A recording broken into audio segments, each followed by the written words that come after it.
Welcome back. Today we are making the perfect dish for a Monday in Louisiana. That's right, it's red beans and rice. Some local brands are turning this tradition into a chance to give back to local communities. Our next guest is here to tell us more. Please help me welcome Vince Hayward of Camellia Brands. Hey, Vince. Malik, thank you. Appreciate you having me on your show.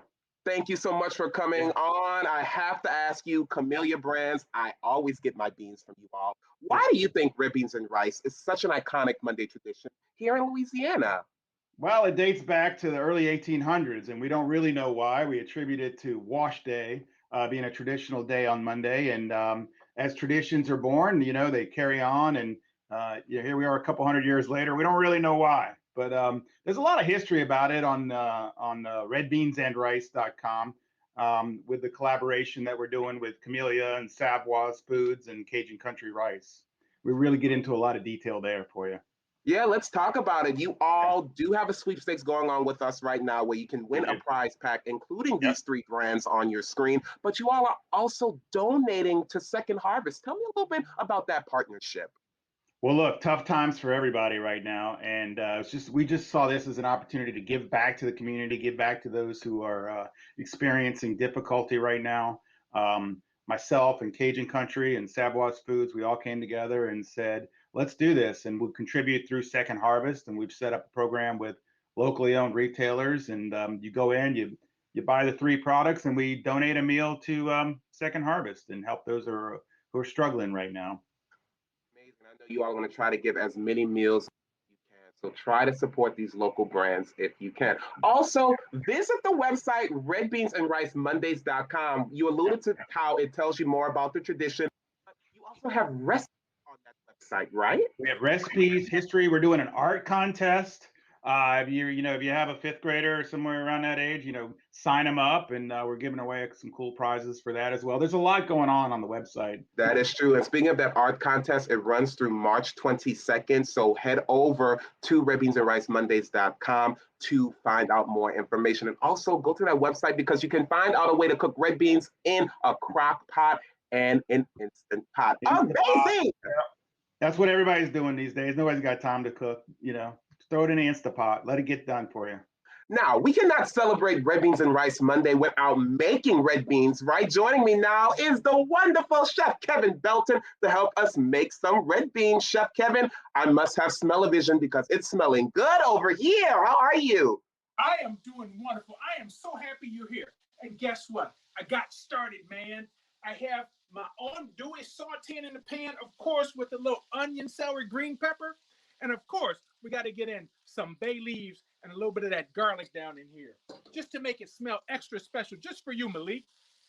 I've never actually put garlic in my red beans before. Now, that is something new I'm going to have to try for sure. And those bay leaves, always a winner. Now, what do you think is the secret to making creamy red beans? Because everyone is like, I want creamy red beans. I think the beans, because you soak them. Matter of fact, let me get these in here right quick, but I want to show you. Look at this. These are beans that were soaked. And here are the beans right in the pack. See the difference? If you don't get the opportunity to soak your beans, basically you just have to cook them longer. But by soaking them overnight, you see they plump up, they get really nice, and that's what helps them get nice and creamy, is by soaking them overnight. So that's what I did here.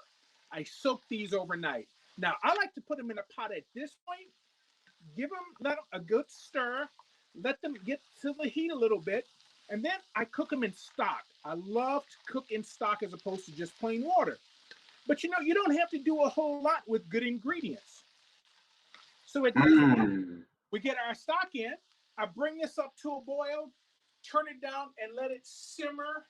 All right. And when beans start to cook apart, that's when you have to really be careful, because you can boil them hard at the beginning, but then turn that fire down and just stir them every so often, because when they start to cook apart and get creamy, that's when they can scorch on the bottom. And there's no way to save a bean once it scorches. That is so true. Now, by stock, you mean chicken stock? Yeah, chicken stock, vegetable stock, just never use plain water. Here, what I have, this is chicken stock. And we'll get our stock in. And what I'm going to do, I'm going to bring this up to a boil. And once it gets boiling really good, I'll watch it. I let it boil for a good hour. And then that's when the beans start to cook apart. And once they start to cook apart and get creamy, that's when you have to turn them down and be real, real low with them. Matter of fact, look at the pot right next door. This is where they start, and this is how they end up. Hey neighbor, looking good. So yummy for sure, Chef Kevin. It's looking so creamy. I love that so much. It was an honor to have you on the show this morning. So good to see you. Happy Lundi Gras. Same to you. And look, man, I got to get you a plate of these beans right quick. And I know you like extra sausage. Yes, I do. And of course, everyone knows, hopefully you know by now, he's using Savoy's Cajun and Dewey sausage. And I'm guessing you're serving it over that Cajun country rice? Look, we've got, it's all about the ingredients. We've got rice from Crowley. We've got the andouille from Opelousas. We've got the beans right from New Orleans. I mean, what can go wrong? And look, I even took some of the sausage and put it on the grill. Extra flavor. Thank you so much for joining us, Chef Kevin, as always. And hey, do not forget, you can get Camellia beans, Savoy smoked andouille sausage, and Cajun country rice at Winn-Dixie, Albertsons, and Rouse's Market. Also, I want to thank Vince for joining us this morning from Camellia Beans. Yeah, it's fun. Awesome. Thanks for being in. Hey, to learn more about the special opportunity to give back to Camellia Brands, all you have to do is log on to redbeansandricemondays.com or follow them on social media at Monday Tradition. And don't forget, we are doing a sweepstakes, everyone. You can enter to win products from these companies. All you have to do is head over to WWLTV.com for full details. You have until February 22nd to enter. Stick with us, everyone. We'll be right back.